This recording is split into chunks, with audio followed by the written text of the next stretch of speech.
అండి ఈరోజు మనం వ్యారికోజ్ వెయిన్స్ అంటే తెలుసుకుందాం. వ్యారికోజ్ వెయిన్స్ అనేటివి ఈ రోజులలో చేసే పనిని బట్టి వస్తుంది. అది ఏజ్కి కూడా పెద్దగా సంబంధం ఉండదు.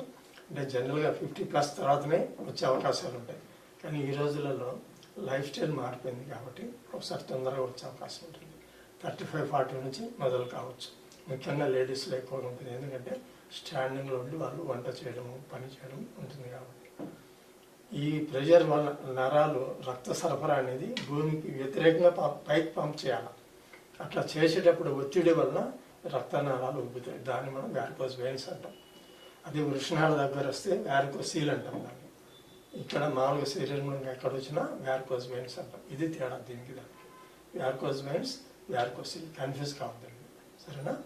ఈ వ్యారికోజ్ వెయిన్స్ వచ్చినప్పుడు ఎట్లుంటుందంటే రక్త సరఫరా రక్తనాళాలు మందం తగ్గిపోయి పతలా అయిపోయి ఉబ్బుతాయి అన్నమాట. దీన్ని సిరలు ఉబ్బడం అని అంటాం దీన్ని.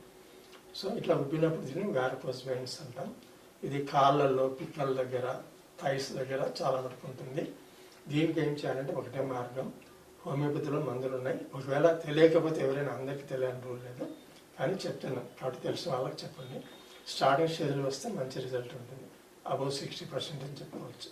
కానీ పీక్ స్టేజ్లో వచ్చినప్పుడు ఒకసారి లేట్ అవుతుంది. దీనివల్ల ఏంటి ప్రాబ్లం అంటే ఒకసారి పుండ్లు పడతాయి వ్యారికోజ్ వెయిన్స్. అవి తొందరగా మానవు. సో ముందు జాగ్రత్తగా కొంచెం బ్లూ కలర్లో ఉన్నాయి, ఇట్లా పాములుగా ఉన్నట్లుగా ఉంటాయి అన్నమాట. చర్మం కింద బ్లూ కలర్లో. దాన్ని వ్యారికోజ్ వెయిన్స్ స్టార్టింగ్ స్టేజ్లో ఉన్నప్పుడు పెద్దగా సైజు పెరగవు.